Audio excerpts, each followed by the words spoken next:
Good evening.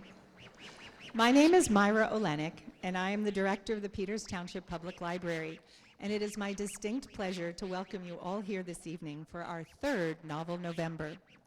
Seeing this packed house is such a tribute to the hard work of our Peters Township Library Foundation, the Peters Township Library staff, and to our community of readers who have gathered to spend this Novel November evening together with Anna Quindlen.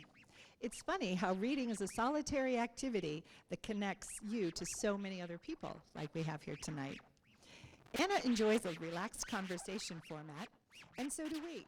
So tonight, Maura Kelly, who is the passionate president of the Peters Township Library Foundation and an avid reader who has, by the way, read every one of Anna's books, will be weaving many of Anna's favorite topics into tonight's conversation, along with the questions that many of you suggested to us online. But first, to set the stage for this special evening, and backed by popular demand from our previous Novel November with Tim O'Brien in 2018 and Ya Jesse in 2017, is Room 100, an auditioned a cappella group composed of 20 students from Peters Township High School. They will be giving us a sneak peek tonight into the variety of difficult genres they can perform, just like the books we read. They will be debuting tonight's 2 songs for the Kettering National A Cappella Festival this weekend in Dayton, Ohio. Directed by Ryan Parati, who doubled as our keyboard player this evening, this group has performed at the Kettering A Fest for 4 years in a row. It is one of the largest weekends of a cappella music nationwide, and Room 100 was selected as the first group to perform at tomorrow's Friday night showcase. Their first song, entitled Should Have Been Us, will be followed by a high-energy composition called Past Jazz. Please give a warm welcome to Room 100.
So while our tech crew is setting up for our talk this evening, I wanted to introduce myself. My name is Maura Kelly, and I'm president of the Peters Township Library Foundation. Our mission is to support the Peters Township Library both financially and with volunteers. Many of you here tonight joined us in 2017 to welcome Ya Jessie to our community, and last year many of you were here for our Tim O'Brien program. This year, for our third Novel November, we're welcoming Anna Quindlen. Anna Quindlen is here tonight because she also loves stories and the wonderful stories that are housed within our library. She is a Pulitzer Prize-winning journalist and author of 9 novels, 9 nonfiction books, 13 of which are bestsellers. Through her writing, Anna's been teaching us about the human experience for 5 decades. She's an ambassador for the humanities, and tonight I have the incredible privilege to join her in conversation to learn more about what goes on inside her sharp mind. Please join me in welcoming Anna Quindlen to Peters Township.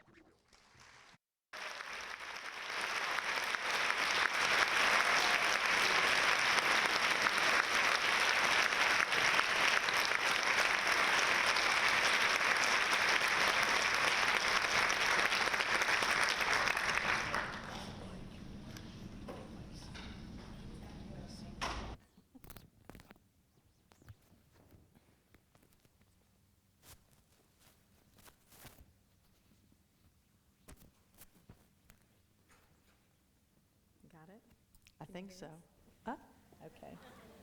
Anna's far more used to this than me. You know, because of all of this, I was feeling quite impressed with myself a few minutes ago. Until I listened to that a cappella group, and now I just feel like the person who had the privilege of following them to this stage. Aw, nice.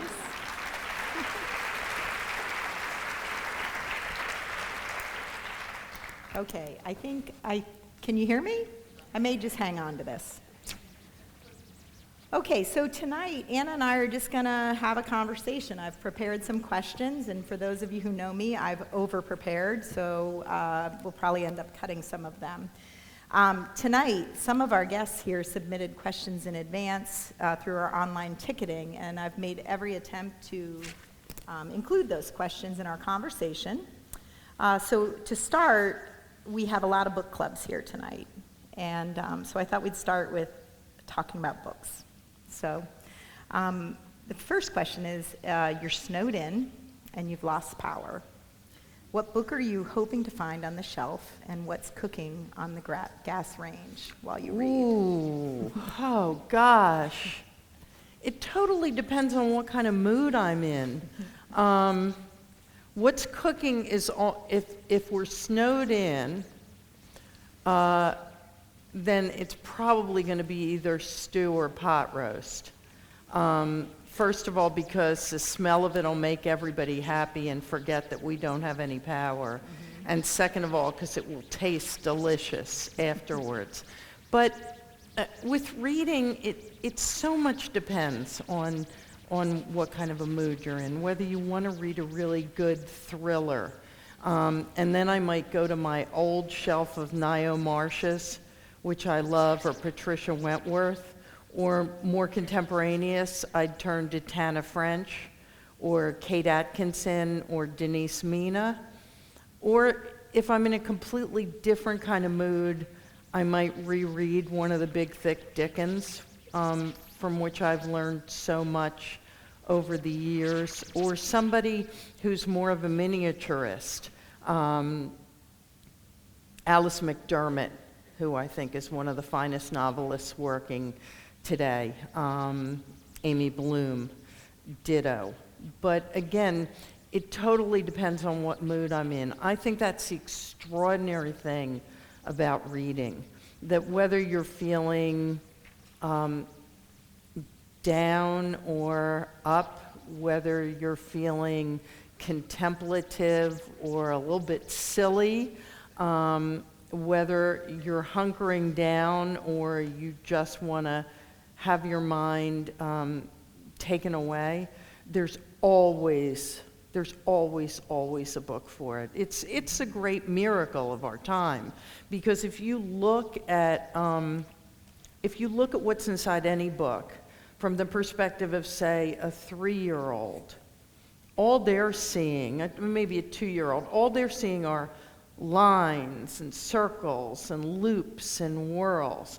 And the fact that you can look at those same lines and circles and loops and whirls and see a story about a captain and a great white whale that Herman Melville wrote almost 200 years ago, and be inside Melville's mind while you're reading it, it really is an extraordinary miracle what we do when we read.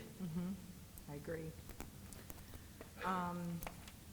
So, what if you could choose a literary character to join you for your morning walk? Who would that be? Elizabeth Bennet from Pride and Prejudice. No question. That'd be a fun one. I mean, you know, she and I have so much to discuss. Especially now that she's married to Darcy, which I think will not be as wonderful as she suspects it's going to be. But yeah, I mean, that's just sort of Exhibit A. It's interesting how so much of the great literature by and about women until probably the second half of the 20th century doesn't include particularly strong women characters. I guess if, along with Elizabeth Bennet, I'm walking, I've got Elizabeth Bennet on one side and Jo March from Little Women on the other side, and then my life is perfect. But you know, one of my favorite characters in literature is Lily Bart from Edith Wharton's The House of Mirth. But she's a character who almost from the beginning you understand is doomed, or the women of Middlemarch. Because Charles Dickens understood so much about the human heart, but almost nothing about women. None of the women in Dickens' novels are people that you cleave to in that way. It's only when we get into the 60s, 70s, and 80s that suddenly we have Isadora Wing in Fear of Flying, the kind of women who sort of, you know, kick ass and take names. And before then, to some extent, Elizabeth Bennet and Jo March stand alone, which is why they stand so tall in the minds of certain of us. So do you have a preference for a format? Library book, hardcover, paperback, audio, ebook? All of those except for audio. I happen to be somebody who just doesn't process information that way, except when I'm working. When I finish the first draft of a novel, I have a 5 to 7 day period during which I read the entire thing aloud, because my eye will forgive things that my ear will not. So that when I'm reading a sentence aloud and I can't breathe by the end of it, that's God's way of telling me the sentence needs a semicolon. When I'm reading it aloud, sometimes I read a line of dialogue and think, well, no one has ever spoken that way in the history of time, and so I fix it. And I also tend to write prose that I like to think has a certain kind of meter and rhythm. So if there's clunks in it, I hear it when I read it aloud. But in terms of other people's work, audio doesn't really speak to me.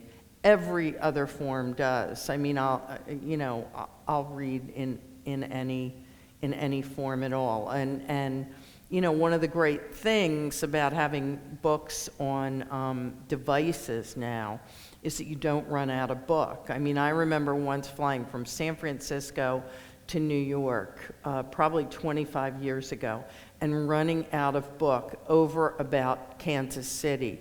And man, if there had been a parachute, I would have taken it.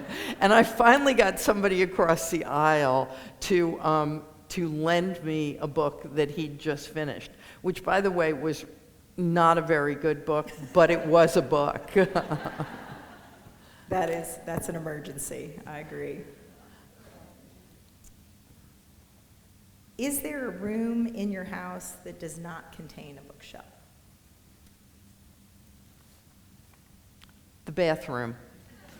That's the only room in the house that doesn't contain bookshelves. I mean, we have books everywhere, and I'm always telling myself that I should cull them and give some away and so on and so forth, but it's very hard for me to do so. I mean, I just really feel like that's how you decorate.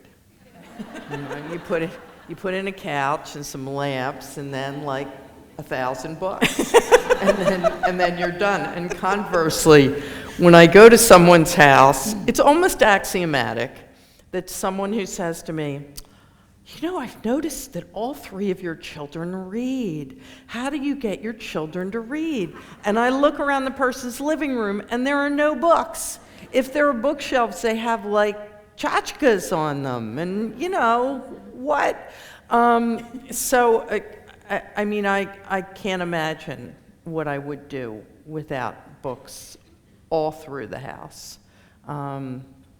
There's just nothing I love more than reading. I remember years ago, a wonderful editor at Random House had been given this job to do a series of books, one every month, that were smaller than regular books, and it covered a single topic. And he took a lot of different writers out to lunch, and he took me out to lunch and said, you know, we're probably thinking maybe 25 or 30,000 words about any subject you want, and if you'd like to do it, I can give you a couple of weeks to think about it. And I said, I don't need a couple of weeks to think about it. He said, really? I said, I'll write you a book called How Reading Changed My Life, because it sort of is everything to me. I mean, I really feel like so much of the person I am and have become and have dared to be is because of the things I learned through books, especially as a young woman growing up in the 50s and early 60s in the United States. I mean, you know, I mentioned Jo March, and I was just talking about her the other night because I was hosting a screening of the new Little Women movie that's coming out in December, and you should all do yourself a favor and see it because it is brilliant. It is so good. And I was talking about how, you know, here I am, I'm a little girl who wants to be a writer, and I have no idea how one does this. All I know is that in Little Women, Jo wants to be a writer. Jo's entire family assumes she will be a writer. And because we're holding this book in our hands, we know that she has become a writer. And at some level, that made my future seem possible in a way that it would not have without that book. I think that's a good point. If you don't have a model in your life that shows you that something's possible, you can find it in a book if you're a reader. Absolutely. And I almost think that's doubly true for girls at a certain level, that there are possibilities that open up to you through the pages of books that you just, especially for a girl of my generation, didn't see in the world around you every day. So tell us what it was like to win a Pulitzer and to have your book chosen as an Oprah book. Winning a Pulitzer is just about what you might expect. My former colleague Russell Baker used to say that you always know what the first line of your obituary will say, and that's true. And at the time that I won, they still did it by sending you a telegram, but they called you with the telegram. So it was 3 o'clock on a Tuesday, which was the statutory moment at which it happened, still does. And the phone in my office rang, and I had had a little bit of a sense that this might happen. And this woman said, I have a Western Union telegram for Miss Anna Quindlen. And I said, this is she. And she said, the trustees of Columbia University are pleased to inform you that you have been awarded the Pulitzer Prize for... My goodness, this is wonderful. And I said, thank you very much. And she said, do you want me to read the rest of the telegram? I said, yes, I do. So she finished reading me the telegram, and then I knew that I had won. And I called my dad's house, and his wife answered the phone, and I said, can I talk to my dad? And she said, he's out riding around in his truck because every 20 minutes news radio says that you won the Pulitzer Prize. And that was the high point of winning the Pulitzer Prize.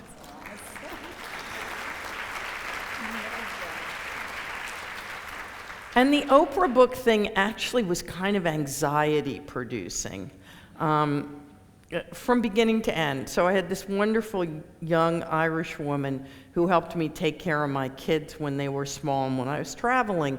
And I was on my way to the airport, and I called Elaine and I said, is everything okay? And she said, yeah, somebody called and said it was Oprah, but I knew it wasn't Oprah, so anyhow I told them you weren't here. And I said, did not Oprah leave a number? And she said, I didn't take down a number. So I got off the phone and I called my editor at Random House and I said, I'm not 100% sure, but I think Oprah may have called me. And she said, what did she say? And I said, well, my babysitter, didn't really take a message. And she said, stand by. So about a half an hour later, Elaine called me back and she said, okay, I think maybe it was Oprah, and here's the number. So I called back, and it was indeed Anna! It was Oprah. Anna, I have some really good news for you. And so she told me that she had chosen Black and Blue for the Oprah Book Club, and I told her I was really excited about that. Except the whole thing with the Oprah Book Club was that if you told anyone that your book was the Oprah Book Club, between the time that you were told and a month later when she came out on stage on a Friday morning and said, this is the new book of the book club, it would not be the book club book. It would disappear. In fact, when the book shipped, it only said on the box, Oprah Book Club book number 8. No title, no author, nothing like that. So sort of for a month, in that way you do when you know a secret that you can't tell. I mean, I'd be on the subway and I'd want to just turn to people next to me and go, I'm the next Oprah book. And then I think, no, I can't do it. So it was anxiety producing until it finally happened. And then the book had already been on the bestseller list for the 8 weeks leading up to that. But then after it became an Oprah book, it sold, I think, an additional 400,000 copies or something. She was just an amazing force for good in publishing. And it really sort of catapulted you into another time zone of sales and popularity and all the rest. I've always thought that Oprah's influence in creating book clubs, which are so prevalent now, I wonder if it seems to me that she was hugely influential in the number of book clubs we see now. I don't know if that's true or not. If she is, God bless her, because I feel like book clubs put my kids through college. No, I mean, I'm always out and about, and people are always saying to me, well, no one reads anymore. And I'm like, then who are those thousands of people I'm meeting all over the country who are in book clubs? I mean, I meet people who are in nonfiction book clubs, fiction book clubs that only read the classics, book clubs that only read certain kinds of books, all male book clubs, all female book clubs. It's just fantastic how people are, connecting with each other over books all over the country, and then I have to listen to people say no one reads anymore. It's just silly. See, that's all the book clubs. Where is Miller's Valley located? It's in the mind of readers. I mean, one of the exciting things for me about Miller's Valley, which is a novel that is about what's called a drowned town, a place where the government decides that what is really needed is not a small town but a big reservoir, and they move everybody out and let the water cover the land, is that I think there were 8 different states when I was on book tour where people came up to me in signing lines and said, I grew up in Miller's Valley. Now, I've never lived in a drowned town. I don't know that much about drowned towns. I only found that term of art one day when I was Googling something, and I was so excited because it's such a felicitous phrase, a drowned town. But all these people had that actually happen in their lives. And one of the things that it brought home to me is, if you can imagine it, it will have happened. No matter how far-fetched it seems, no matter how crazy it seems. I mean, at the time that George Orwell wrote 1984, he thought he was making up something that seemed utterly impossible. And if he were living today, he would know that he wrote realistic fiction. It just was kind of thrilling for me to realize that all these people were convinced that I was writing about a real place, when it was a place that for 2 years had existed only in my imagination.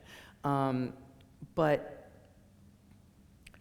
one hoped existed so persuasively and realistically in my imagination that therefore it could live in other minds, including the minds of people who had actually had the experience I was describing.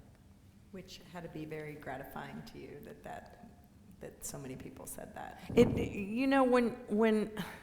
When people really respond to novels on a powerful human level, what I do for a living is very peculiar, and it's very solitary. I mean, I spend most of my time in a little room, either at the top of one house in New York or set out in a field in another house in Pennsylvania, all by myself, making up pictures in my head. And sometimes it makes you feel a little nutty, that in some ways this is more real to you than real life. And when readers respond to that, it just makes you feel as though you were hitting something when for a long time you were just cruising along on hope, and the hope becomes a reality when people say, yes, I know these people. I know these people that you've been living among alone, and that you invented out of whole cloth, and that you've tried to breathe life into. So you left a successful career in journalism to focus on both your family and your writing as a novelist. In your time of deciding to do that, what was the most difficult part of that decision for you? Well, first of all, it really had nothing to do with my family. I was already working at home around my kids' school schedules the whole time I was a columnist. And frankly, I couldn't have stood one more minute of them. I mean, I was with them all the time. But my experience is that when women decide to do what they want to do, somebody has to say that it's about spending more time with their family, because women just can't be given widespread permission to do what they want, or who the hell knows what'll happen.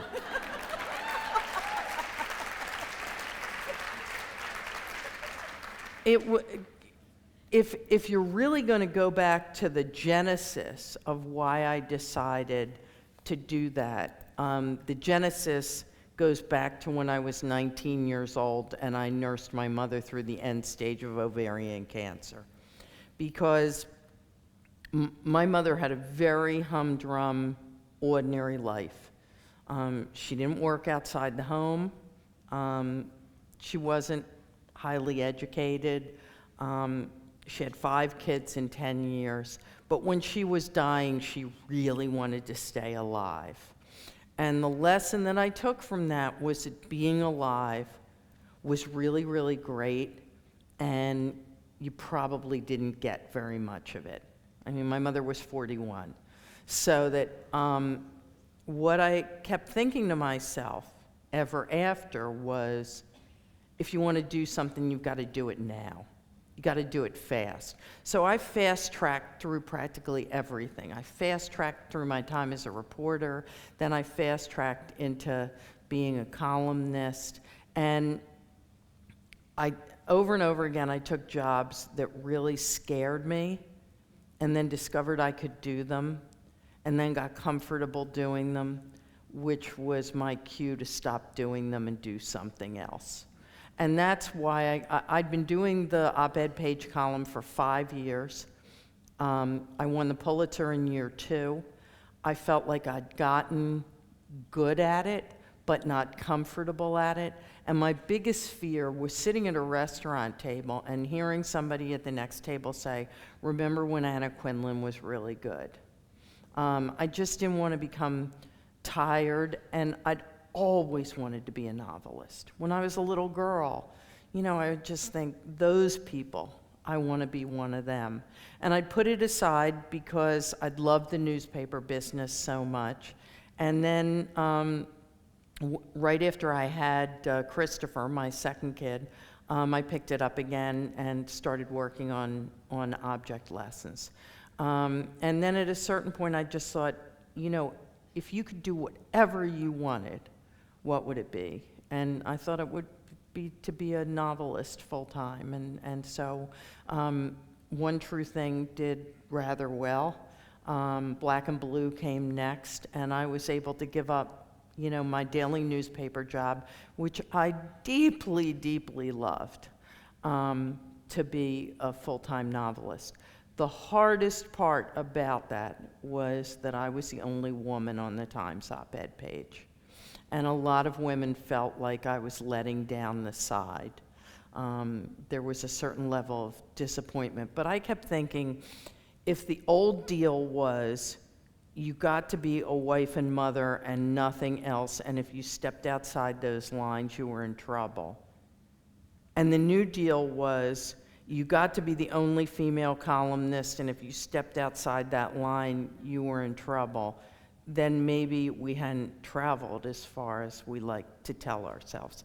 So I developed a comfort level with doing it. I've had a comfort level with doing it ever since. Having said that, I will be a reporter until the day I die, and I have never been prouder to be a reporter than I have been in the last 3 years, when I feel like my former colleagues have done the best work of my lifetime. I sometimes feel like newspaper reporters are at this moment all that stands between us and disaster.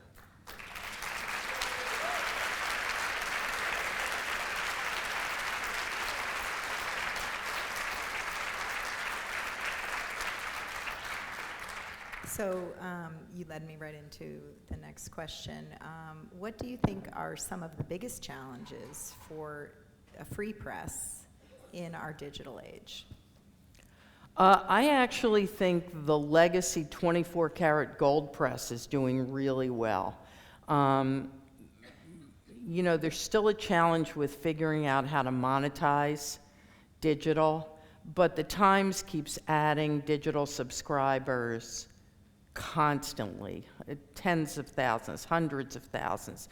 You know, when the Times first put up a paywall, people acted like it was the end of civilization as we know it, even though the Times digital paywall was less expensive than buying a venti latte at Starbucks was. But people have gotten over the paywall thing. And the Times, a reborn Washington Post, which is the greatest journalism story of the last 10 years and which thrills me. NPR, some of the Brit papers, The Guardian, the BBC, they're doing spectacular work now, as are some of the television outlets. I think the biggest challenge right now is for local outlets. You know, it's fine to say everybody should read the New York Times online, but all politics starts locally. All politics starts on zoning boards and school boards, and when you start to lose your local papers, you lose an incredible resource in any town or city. I mean, the Pittsburgh Post-Gazette did an unbelievably distinguished job on the Tree of Life murders.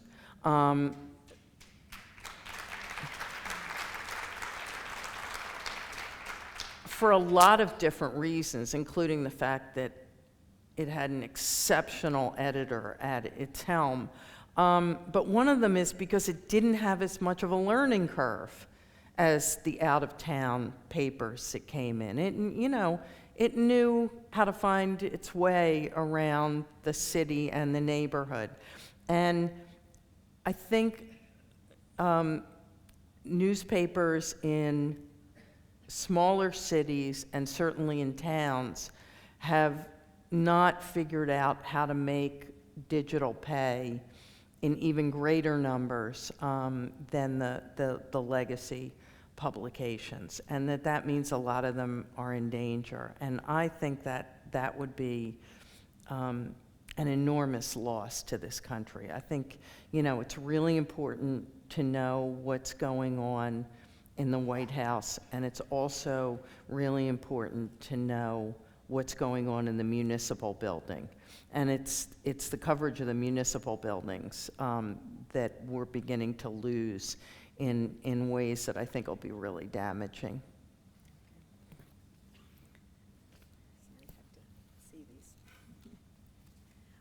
So are you sure about anything in this politically divided time? In a time and place when we've grown more tolerant of difference, we've also become less tolerant of differences in opinion.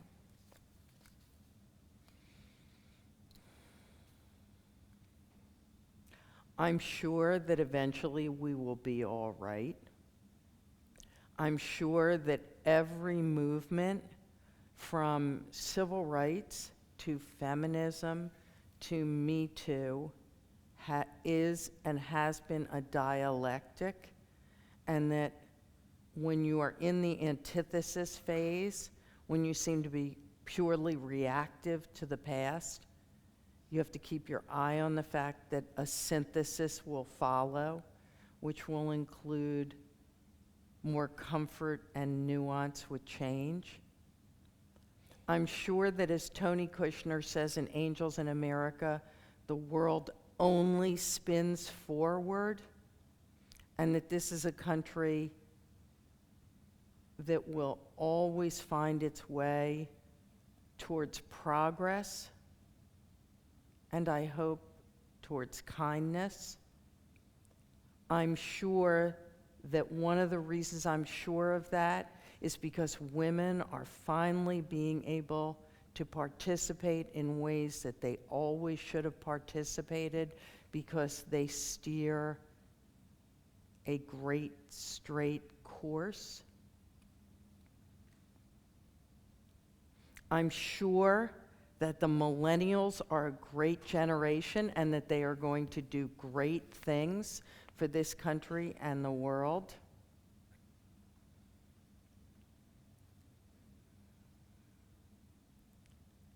I'm sure that right will prevail. That's all I'm sure of.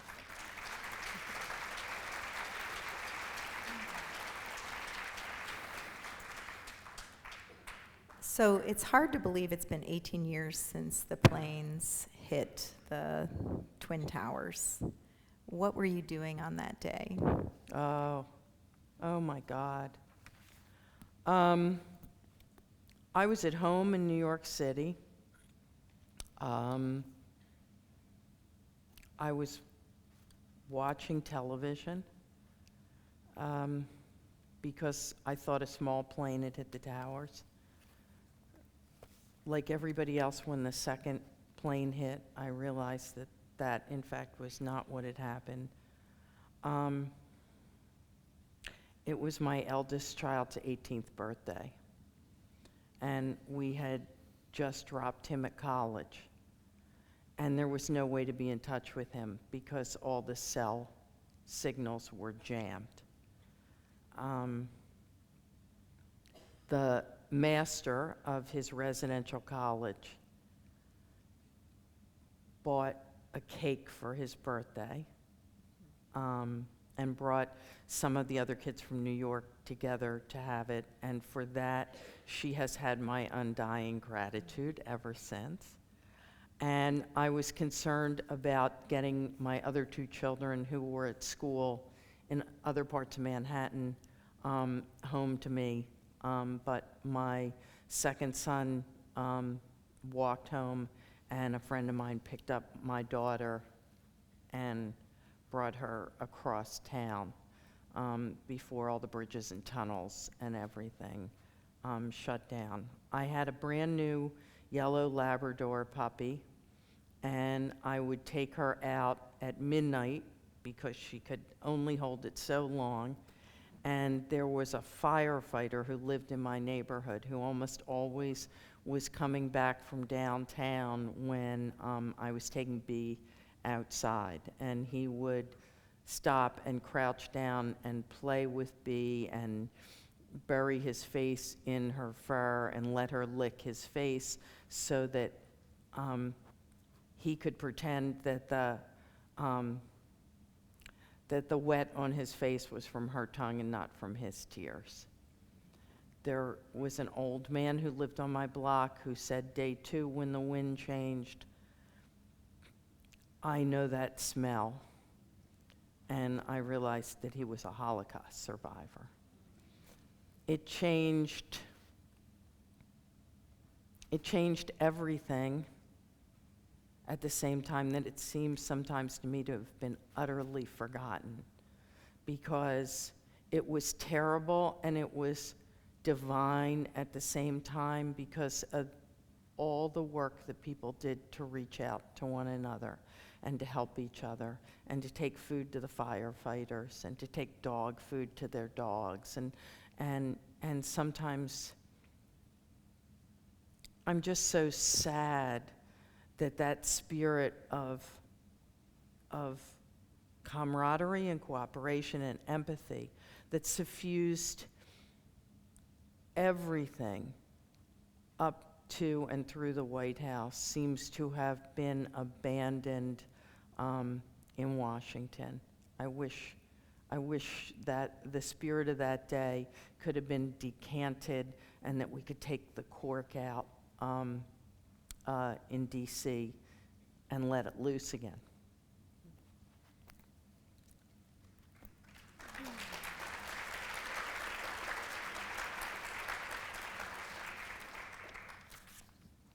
So as I predicted, I have too many questions. So I think this is going to have to be our last question. So I think what I would like to ask you is, what are you reading to Arthur and Ivy? Oh, well, in that way that second children do, Ivy is reading everything that Arthur is reading. So, you know, she's just sitting in the bed. She's 8 months old when Arthur is getting read to. Arthur has developed a powerful fondness for Frog and Toad, which is great because the Frog and Toad book that he has, which is a big compendium of all the Frog and Toad books, actually belonged to his father, his aunt, and his uncle when they were young. He also really likes the Llama Llama books. Dragons Love Tacos. Dragons Love Tacos and Dragons Love Tacos too. Those two are really, really very, very popular. Life on Mars, which is a new book that we have that I really like. But he gets 3 books every night. And when I'm there, I get to read book 1 and book 2. But either Mama or Daddy has to read book 3. I'm not good for all 3 books.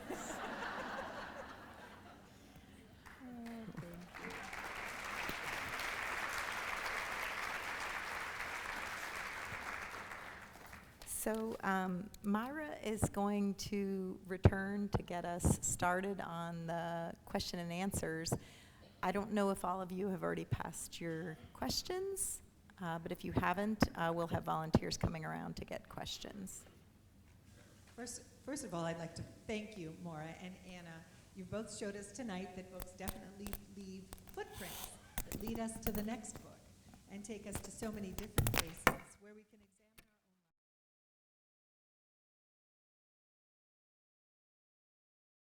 lives. The train and the road. They are the destination and the journey. They are home. And as we were getting ready for Anna's visit, I constantly abbreviated her name with AQ all the time. It was AQ this, AQ that. But now it's time for Q&A. And we're going to flip that a little bit. We have some volunteers that are coming around with questions, or to collect your questions, I should say. And I have a few here now. So anybody else have any other ones that they want to pass up? All right.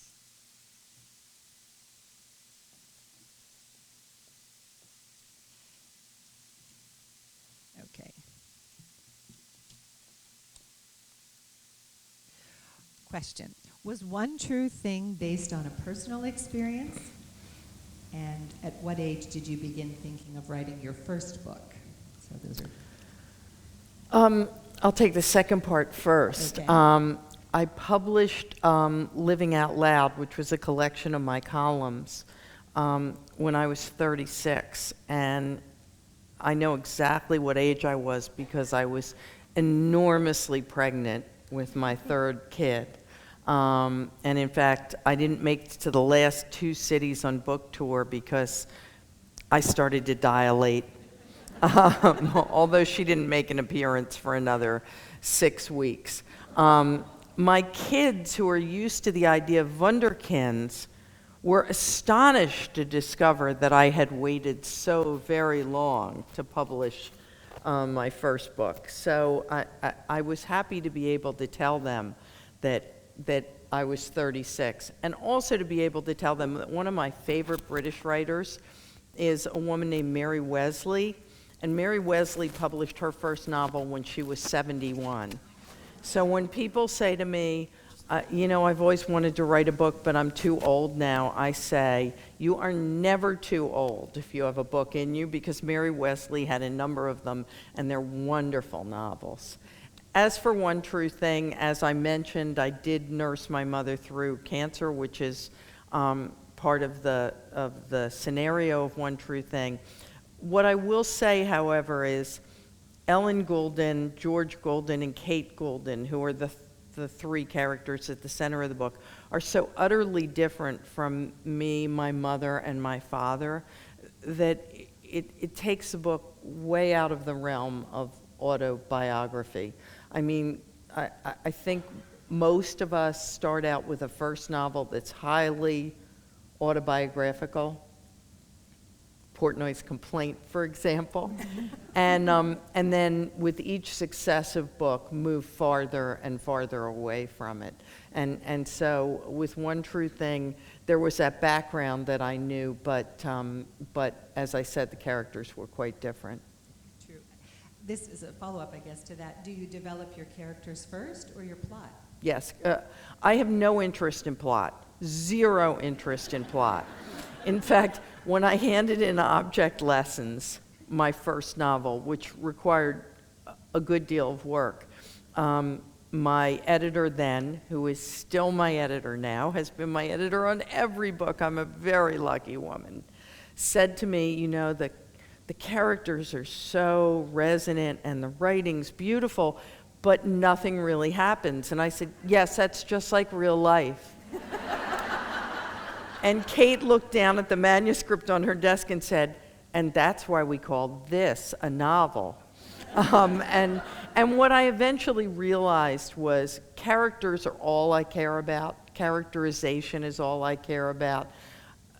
A slowly developing sense of my protagonist is really the mental beginnings of a novel for me before I've even written a single word. But if you put strong characters together in almost any situation, they bounce off of each other, and that bouncing is plot. So characterization is always job one for me. I find your settings fascinating too, and I'm reading Alternate Side right now, and we were in New York City with the whole parking scenario, having to go to the opposite side of the street when the street cleaners came. And I wonder in your other books too, do you, obviously you live in New York, but with your other books, are you visiting those places, reading about those places, experiencing them? There's always a cheat in every novel. There's always one thing where I say, this will make life a little bit easier for me.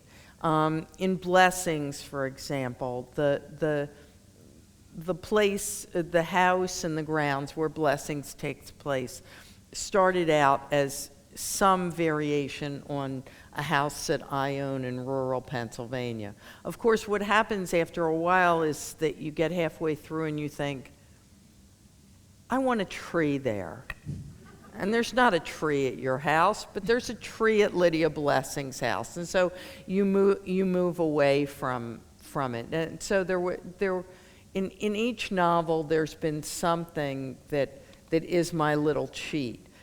In Alternate Side, it's kind of a big cheat, which is after all these years of being a newspaper reporter in New York City and also living in Manhattan, I really know New York City. Not only do I really know it, but I love it so much that I think in that novel it's practically a character, Yeah, and a very beloved character. I mean, I just couldn't love it more.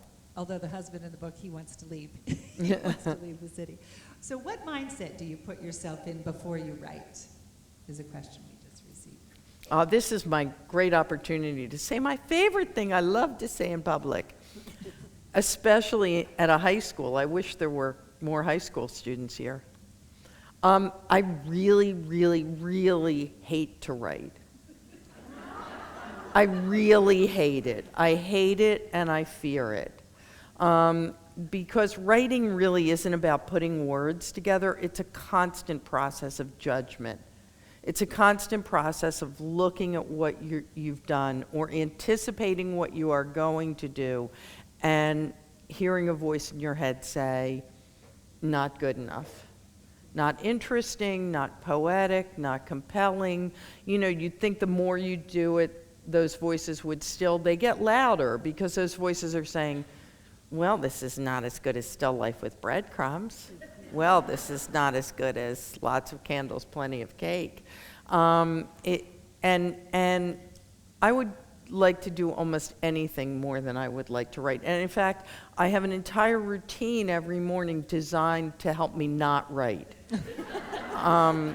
So I run or walk 4 miles every morning. I talk to my best friend on the phone every morning. If I didn't have somebody who folds towels in the house, I'd fold towels. That's how bad it is. I'd fold towels. And then at a certain point, I just run out of stuff. Well, So then I go upstairs to my office and butt in chair. I mean, that's one of the great lessons of writing, butt in chair. So I put butt in chair, and the one thing that I found over the years that really, really helps me is the day before, I never knock off at the end of a chapter. And I never knock off at the end of a paragraph. And I never knock off at the end of a sentence. I knock off mid-sentence. Because if the next morning I come to a half-finished sentence, even on the worst days I can manage to finish that sentence. And often that will lead to the next sentence. So the reason I like to say this to students is because they've bought into what I think is a particularly American sensibility, that if you're good at something, it must be effortless. You must be a natural. This must come easy to you, right?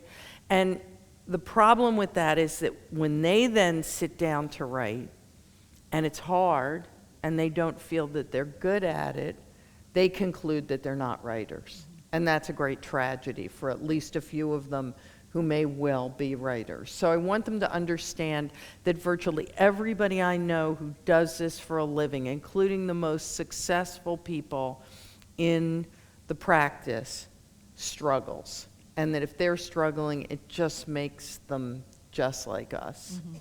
That was another question, advice that you would have for inspiring writers, and I think. Butt in chair. Yeah. Okay. But people say to me all the time, I'm thinking about writing a book. And it's all I can do not to say, does anybody say, I'm thinking about performing surgery? I mean, people say I'm thinking about writing a book because covertly they believe that writing a book is not that hard. And I guess someday I'll meet someone for whom writing a book is not that hard. But I haven't met him yet, and I know a lot of writers. Is your husband a reader, and how have you influenced his reading and he yours? Well, I think there's an interesting gender dichotomy in reading and in book buying, frankly. Women buy about 85% of hardcover fiction, which is why when someone says to me, usually a man, usually with a covert agenda, do you mind that most of your readers are women? I say, no, that's why I keep being on the bestseller list, because women buy most of the hardcover fiction. Men overwhelmingly buy and read biography and nonfiction. And it's clearly this and history. It's clearly this gender line that it really attaches. The interesting thing is, it doesn't attach until later on. Young girls read fiction, and young boys read fiction, but at a certain point, it diverges, and I'm not sure that that's necessarily going to be true of the millennial generation.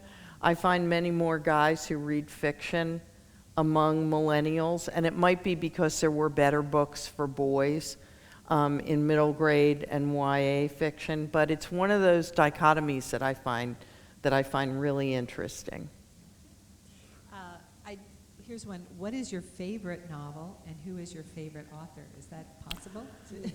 Yeah, I mean, favorites, apples and oranges. I would say that the writer that looms largest in my life as someone to model myself on and to read and reread over and over again is and has always been Charles Dickens. From a very early age, I just really felt that Dickens did something that I wanted to aspire to, that he had secondary characters who lived just this edge of parody but without falling over. And that he had primary characters who were bringing to life social issues without you feeling that you were being hit over the head with social issues. And I just always felt like there was a kind of an intense verisimilitude about all of Dickens' characters that was belied in some kind of odd way by the situations they were in and the people they were. I mean, one of my favorite stories to tell about about the power of books, about the power of fiction, is a story about Dickens sailing to the United States while, it must be the old Curiosity Shop, was being serialized in London, which meant that it was getting to the United States weeks after it had appeared in London. And I can't remember whether he was going to Boston, New York, or Philadelphia, but the boat was coming in, and the pier was filled with people, which always happened when Dickens went anywhere. But they were all crying, "Does Little Nell live?" Now, it's what you asked me about Miller's Valley. Little Nell never lived, except in the mind of Charles Dickens, and then in the hearts and minds not only of millions of readers then, but up until the present day. And the power and the ability to do that is just, it's just overwhelming to me when it happens. But, you know, I say Dickens, and then I think of Jane Austen, who was such, I mean, Sir Walter Scott said something like, "The big bow wow I can do like no one going." And then he compared and contrasted it to her ability to evoke the quieter emotions and scenes, and said, I just don't have that gift. And I'm always, you know, I'm always wowed by Jane Austen when I reread her, and I do that frequently. And Edith Wharton, I love all of Wharton's work. I find it so powerful. Faulkner, The Sound and the Fury. Some writers who have really fallen out of vogue. This summer I reread My Antonia by Willa Cather. It's an almost perfect novel. Ford Madox Ford, Theodore Dreiser. The richness of what's available. I mean, you could do nothing but read every day for the rest of your life, and you wouldn't even begin to hit the tip of the iceberg, and I just find that thrilling.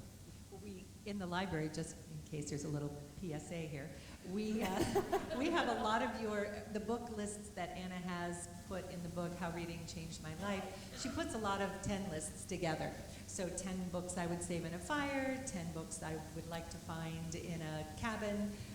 And so we have those on display. So you can, if you're not able to write all these titles down and authors, do come to the library because we have plenty of them for you to check out there. Well, even if you don't look at my book list, come to the library anyhow, because you know, most of America has lost its town squares, and the libraries of this country, and it's particularly resonant to say this here where Andrew Carnegie first dreamed up the idea that what a rich man could do with his money is to build beautiful libraries all over this country. Libraries have become those town squares. They've become the only place in our society where you can sit and think and meet and exchange ideas and not have to buy anything. And a community with a strong library is by definition a strong community, which is why I always jump at the chance to do library events.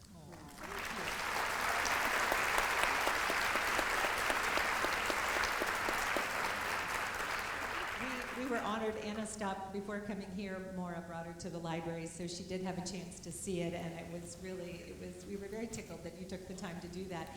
One of the books that was on our book club wall that many of you know was Carnegie's Maid. And Anna had read that and loved it. And we had Marie Benedict this summer at our Read Local event. So that story, that historical fiction, and the way she twisted it really did bring that excitement of old Pittsburgh and the giving philanthropy behind the Carnegie family. So thank you for that. Here's a thank you from someone. Thank you for calling out the Earth Tone 70 decor for what it was, the color of dirt. Were you a devotee of Irma Bombeck growing up? Well, everybody was a devotee of Irma Bombeck, but I always kind of surprise myself by being funny. I like to think in real life I kind of am, but every time I fire something off in a book, I go, ha! We did a book club for book club's event, and we were talking a lot about Nannerville, and also lots of candles, plenty of cake. And I don't know which book it came from, but you talked about child rearing and said, when they're little, it's true and false question. The answers are true, false. When they're a little bit older, it's multiple choice. But then as your children get older, it's the endless essay. So as a grandmother, how are you answering those questions that maybe you come in contact with your kids or grandchildren? Well, I don't have to answer those questions, and it's really important for me to remember that. In Nannaville, there's a moment where Arthur is maybe 7 months old, and Christmas is approaching, and I say, "Oh, goody, I get to be Santa again." And my son Quinn says to me, "Mom, I think I'm Santa." And it was one of those moments that makes you realize your place in the continuum. I have a powerful, constant relationship with my grandchildren, but it's really important for me to remember that I am not their mother. And, that kind of Paula Spann, who writes about grandparenting for the New York Times, used a term when she was talking to me about it that I hadn't heard before, but it's kind of perfect. It's a mediated relationship. You have to go through somebody else to get to it, which is why you should be as respectful and careful with the somebody else as you can find it in your heart to be. That's good advice. This one, I hadn't read Miller's Valley, so whose baby was the father in Miller's Valley? Do you give that answer? I'm not sure. So here's the thing about Miller's Valley. As you can tell, this is a question I have been asked before. Miller's Valley is told in the first person by Mimi Miller. So the reader and the writer only knows as much as Mimi knows. And Mimi doesn't know the answer to that question. In fact, she goes out of her way in the penultimate chapter of the book not to know the answer to that question because everything surrounding that question is so fraught for her in terms of her relationship with her family. So the answer is, I do not know. All right. We have some people here from West Virginia who would like to know a little bit more about the boarding school you attended and your experiences there. Oh, I have to stop messing with those nuns. If only I had turned out to be a miscreant. So I had 2 wonderful years at Mount DeChantal Academy, which is a convent boarding school in Wheeling, West Virginia. It actually doesn't exist anymore. It was a big, rambling building. How they paid the heating bills even then is kind of a miracle to me. It was run by the visitation nuns who were semi-cloistered, that they could interact with us, but when our parents came, for example, they tended to see them through a kind of a screen arrangement, and that was just about as weird as it sounds saying it. Anyhow, you may say to yourself, the woman we're listening to here tonight does not seem like a natural fit for a convent school. Having said that, I was very happy there. I had a great group of friends. One of them is still a friend of mine, and she is the one with whom I snuck out in the middle of the night during my sophomore year on a number of occasions, and finally got caught doing so. Both of us were suspended and had to go home for 2 weeks. Then we came back, and one of us was, in the parlance of girls' schools, asked to leave because one of us was seen as kind of the evil genius, and she was seen as the good girl who had been led astray by me. I have very fond memories of that school. I have very fond memories of Wheeling. And by the way, the sneaking out in the middle of the night thing, I don't know if it still exists, but there was a restaurant there called, was it Bob's Big, Arby's Big Boy? It was big. It was definitely Big Boy. It was actually owned by the family of one of my fellow students at the Mount, and they made this like hot sandwich that had ham and cheese and stuff in it. Even today, I have fond memories of that sandwich. And it was open all night, so when we snuck out in the middle of the night, we went and had those sandwiches. So while it sounds pretty racy, it was all about the food. And come to think about it, you know, that's still where I am. You can keep your racy, I'll take the food. Wonderful. And then, didn't you take a trip to Pittsburgh also, to Joseph Horn's company? Yeah, my parents used to, the first year my parents were living in Wheeling, because my father was a management consultant and had taken over the running of a company. And they would take me from time to time to Pittsburgh, and my mother took me shopping at Horn's. I actually got, I think it was a boucle dress, shift dress, that I've, again, have very fond memories of from Pittsburgh. But, you know, when I was at the Mount, and we weren't allowed to leave very much, going to Pittsburgh felt like Paris to me. So, I've always had a soft spot for Pittsburgh because of that. I think many of us can relate to that, going to Pittsburgh. Also, West Virginia at the time, I don't know if it's still true, but they had something called 3-2 beer. Like, it didn't really taste like beer, apparently. Not that I knew. I was a teenager, of course. And Pennsylvania had, like, real beer. So people would drive to Pennsylvania and Ohio to get real beer. And one last question. When writing Lots of Candles, Plenty of Cake, as you did write that as a memoir, what are some books you might recommend to that generation of those of us in our 60s? Well, the Mary Wesley books, the Mary Wesley novels all do include protagonists who are in their 60s and 70s, and they're beautifully done and very, very resonant. So I would suggest those. You know, it was funny when originally my title was Lots of Candles, Plenty of Cake, a memoir of aging.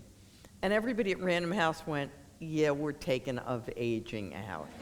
And I realized how unusual it was for somebody to write a memoir that celebrated getting older. And there aren't so many of them. Right. I think it's more in fiction that you encounter older protagonists who are living vivid, happy lives. So I would recommend the novels of Mary Wesley. Okay. And can I say two more absolutely. things? First of all, once again, I want to say that a cappella group totally rocks.